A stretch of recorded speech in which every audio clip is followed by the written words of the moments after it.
মাদক বেকারত্ব আর দূষণে বিপর্যস্ত ঢাকা-4 নিত্যদিনের জীবন যেন এক যুদ্ধ, নিরাপদ স্বাস্থ্য করার কর্মসংস্থান সমৃদ্ধির প্রত্যাশা।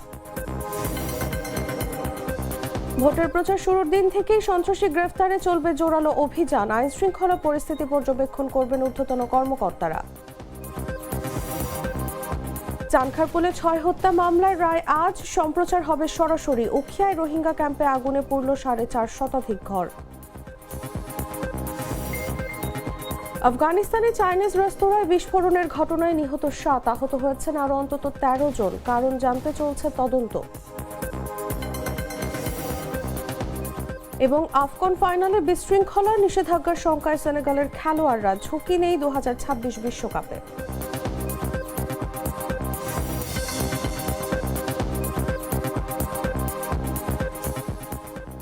এতক্ষণ শুনছিলেন সংবাদ শিরোনাম। দর্শক আমন্ত্রণ বেলা 11টার সংবাদে, সাথে আছি আমি তাসলিমা তিথি।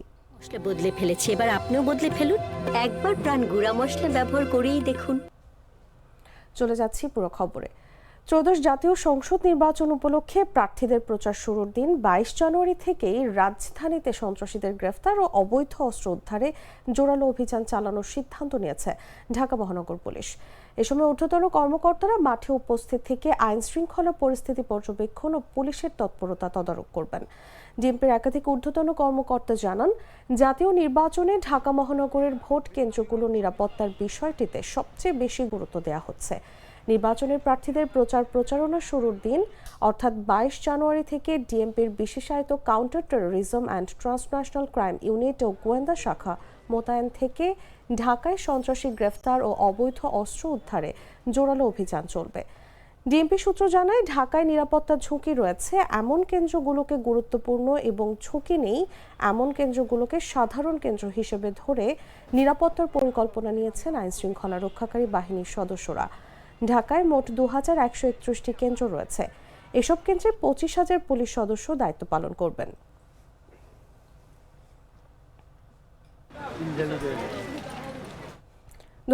সালের 5 আগস্ট রাজধানীর চানখারপুলে শিক্ষার্থী আনাস সহ 6 জনকে গুলি করে হত্যার ঘটনায় সংঘটিত মানবতা বিরোধী অপরাধের অভিযোগে সাবেক ডিএমপি কমিশনার হাবিবুর রহমান সহ 8 জনের বিরুদ্ধে করা মামলার রায় ঘোষণা করা হবে আজ।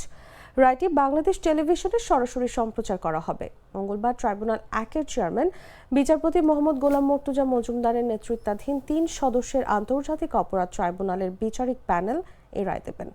এর আগে গেল 24 ডিসেম্বর রাষ্ট্র ও আসামির পক্ষের যুক্তি উপস্থাপন শেষে এই মামলার রায় ঘোষণার জন্য 20 জানুয়ারি দিন ঠিক করেন আন্তর্জাতিক অপরাধ ট্রাইব্যুনাল। এর আগে গেল 14 জুলাই এই মামলার পলাতক 4 আসামি সহ 8 জনের বিরুদ্ধে অভিযোগ গঠন করে বিচার শুরুর আদেশ দেন আন্তর্জাতিক অপরাধ ট্রাইব্যুনাল 1। তারই ধারাবাহিকতায় মামলায় সাক্ষ্য গ্রহণ ও জেরা শেষ করা হয়েছে। 2024 সালের 5 আগস্ট চানখারপুল এলাকায় শিক্ষার্থীদের শান্তিপূর্ণ আন্দোলনে গুলি চালায় পুলিশ। এতে বহু হতাহতের ঘটনা ঘটে। শহীদ হন শাহরিয়ার খান আনাস, শেখ জুনায়েদ, মোহাম্মদ ইয়াকুব, মোহাম্মদ রাকিব হাওলাদার, মোহাম্মদ ইসমামুল হক ও মানিক মিয়া শাহরিক।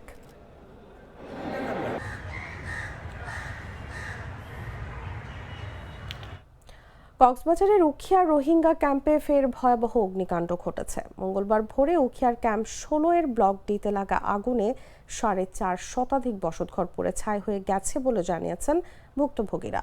ফায়ার সার্ভিসের টিম সহ স্থানীয় রোহিঙ্গাদের সহযোগিতায় 3 থেকে 3.5 ঘন্টার প্রচেষ্টায় আগুন নিয়ন্ত্রণে আসে বলে নিশ্চিত করেন উখিয়ার ফায়ার সার্ভিসের station officer dollar Tripura.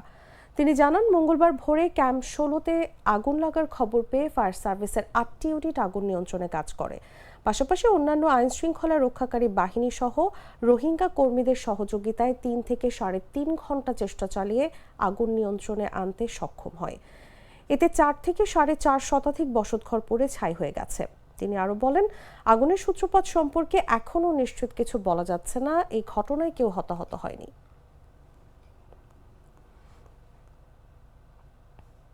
গ্লিটারের twin lemon ও অ্যান্টিব্যাকটেরিয়াল ফর্মুলা বাসনকে চকচকে জীবাণুমুক্ত করে আমাদের দেয় গ্লিটার গ্যারান্টি। দেশের আকাশে পবিত্র শাবান মাসের চাঁদ দেখা যায়নি। সেক্ষেত্রে আগামী বুধবার শাবান মাস শুরু হবে। সেই হিসেবে আগামী 3 ফেব্রুয়ারি দিবাগত রাতে পবিত্র শবে বরাত পালিত হবে। সোমবার সন্ধ্যায় ইসলামিক ফাউন্ডেশন বায়তুল মোকাররম সভাকক্ষে জাতীয় চাঁদ দেখা কমিটির সভা শেষে তথ্য জানান ধর্ম মন্ত্রণালয়ের সচিব মোহাম্মদ কামাল উদ্দিন।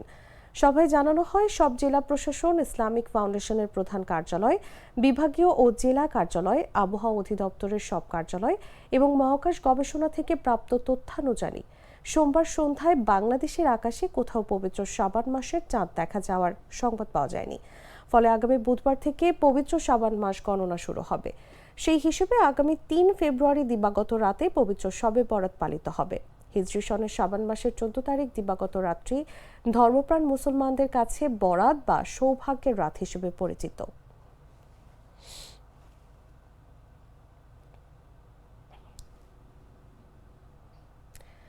ইতিহাসের বহু সঞ্চয় আজও টিকে আছে প্রাচীন বিক্রমপুর তথা মুন্সিগঞ্জে। ফলে যুগ যুগ ধরে কালের সাক্ষী হয়ে মাথা উঁচু করে দাঁড়িয়ে আছে অষ্টাদশ শতাব্দীতে নির্মিত প্রাচীন প্রত্নতাত্ত্বিক নিদর্শন সোনারং জোড়া মঠ। ইতিহাসের পাতায় জোড়া মঠ নামে পরিচিত হলেও এটি মূলত জোড়া মন্দির। বিস্তারিত জাগো ডেস্ক রিপোর্টে।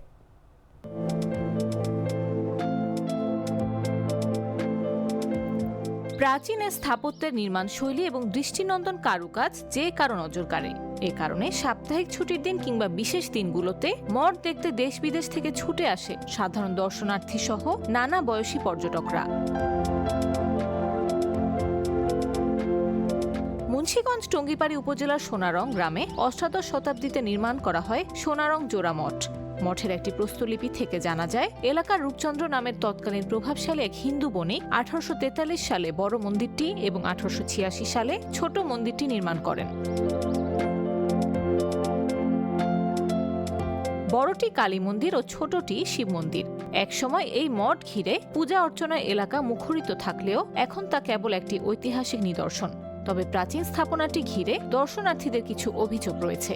মুন্সিগঞ্জ তথা বিক্রমপুরের এই ঐতিহ্যবাহী মঠের কথা আমি শুনেছি, স্বচক্ষে দেখার জন্য এখানে সপরিবারে এসেছি। এশিয়া মহাদেশের খুব গুরুত্বপূর্ণ একটা সম্পদ বলবো আমি একে। কিন্তু এখানে আসার পর আমি এটাকে যেভাবে অরক্ষিত অবস্থায় কোনো ধরনের ব্যবস্থাপনা ছাড়া যেভাবে রাখা হয়েছে সেটা দেখে মন খারাপই লেগেছে বলা যেতে পারে।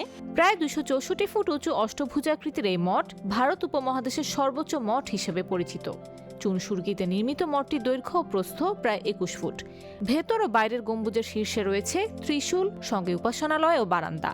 স্থানীয়দের অভিযোগ, একসময় থাকা কোষ্ঠী পাথরের মূল্যবান কলস ও মূর্তি রক্ষণাবেক্ষণের অভাবে চুরি হয়েছে। তবুও মঠটি দেখতে দেশ বিদেশ থেকে দর্শনার্থীরা ছুটে আসেন। হিন্দু সংস্কৃতির লোকেরা তারা অনেক আনন্দ উৎসব করতো, কিন্তু এখন আপাতত সম্পূর্ণ বিলুপ্তর পথে। এখানে কোনো উৎসব উদ্দীপনা হচ্ছে না। আমরা চাই সকল ভাই ব্রাদার, আত্মীয় স্বজন, সকল ধর্মের লোক এখানে মিলেমিশে বসবাস করব।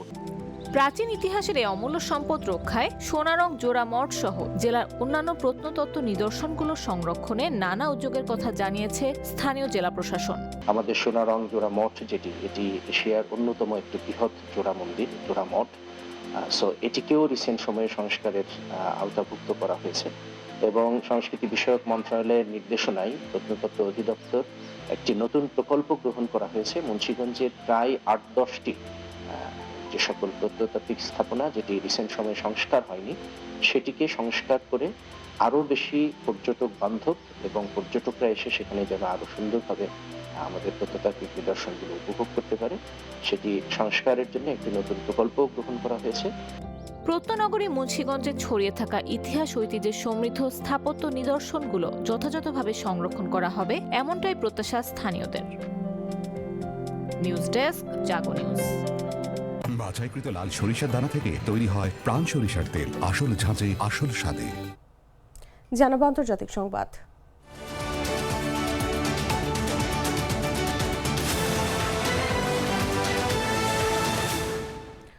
ভারতে বইমেলার শেষ দিনে ব্যাপক লুটপাটের ভিডিও ভাইরাল হয়েছে সামাজিক যোগাযোগ মাধ্যমগুলোতে। গত রোববার ঘটনাটি ঘটেছে নয়াদিল্লি বিশ্ব বইমেলায়। জানা যায়, নয়াদিল্লির ভারত মণ্ডপম কনভেনশন সেন্টারে গত 10 জানুয়ারি শুরু হয় এই বইমেলা। রোববার ছিল মেলার শেষ দিন, কিন্তু এদিন বইয়ের স্টলগুলোতে ব্যাপক হুড়োহুড়ি, ধাক্কাধাক্কি ও বই লুটপাটের ঘটনা ঘটে। ভাইরাল হওয়া ভিডিওগুলোতে দেখা যায় বিপুল সংখ্যক মানুষ একযোগে বইয়ের স্টলের দিকে ছুটে গিয়ে জোর করে বই টেনে নিচ্ছে। অনেক মানুষকে স্টলের সামনে লাফিয়ে পড়তে, বই আঁকড়ে ধরতে এবং বিশৃঙ্খল আচরণ করতে দেখা যায়। এতে সাধারণ দর্শনার্থীদের মধ্যে আতঙ্ক ছড়িয়ে পড়ে। নয়াদিল্লি বিশ্ব বইমেলার আয়োজন করেছিল ন্যাশনাল বুক ট্রাস্ট, যা ভারতের শিক্ষা মন্ত্রণালয়ের অধীন। 9 দিনব্যাপী এই আয়োজনে 35টিরও বেশি দেশের 1000-এর বেশি প্রকাশক অংশ নেন।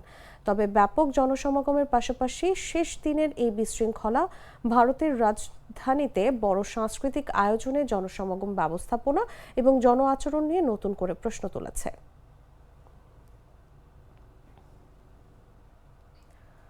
আফগানিস্তানের রাজধানী কাবুলে একটি চাইনিজ রেস্তোরাঁয় বিস্ফোরণে 7 জন নিহত হয়েছেন। আহত হয়েছেন আরও অন্তত 13 জন।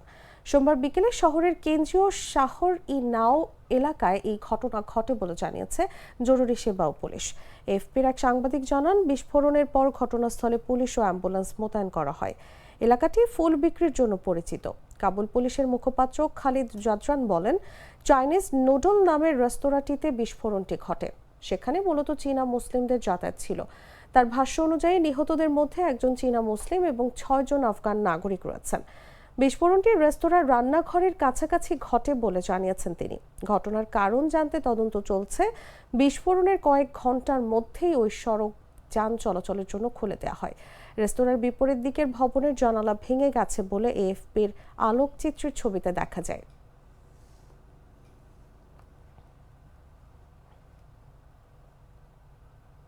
সংবাদ শেষ করব খেলার খবর জানিয়ে।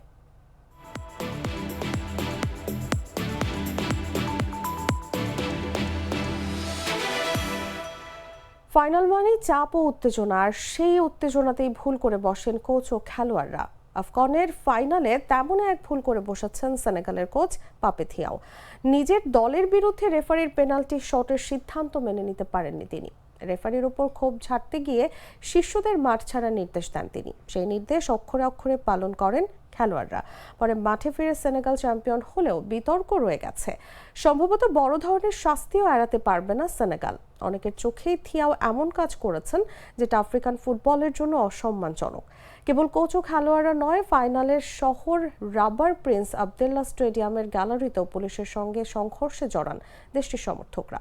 ইউরোপের সংবাদ মাধ্যম জানিয়েছে, সেনেগাল ফুটবল ফেডারেশন এবং এই ঘটনার সঙ্গে জড়িত ব্যক্তিরা কড়া শাস্তি পেতে পারেন।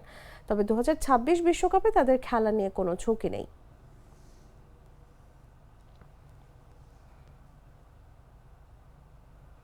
দর্শক, সংবাদ শেষ করার আগে শিরোনামগুলো জানিয়ে দিচ্ছি আরও একবার।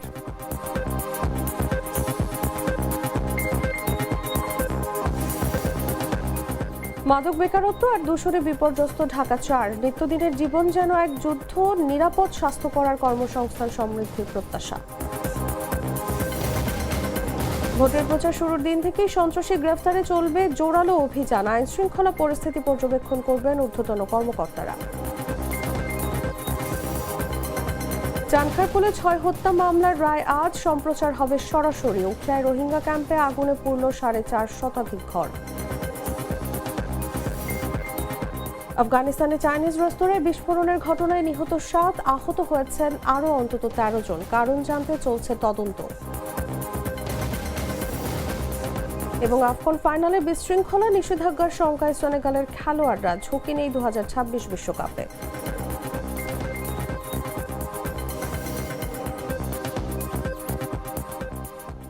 দর্শক, এই ছিল এখনকার মতো। এরপর দেখবেন দুপুর 1টা নিউজ।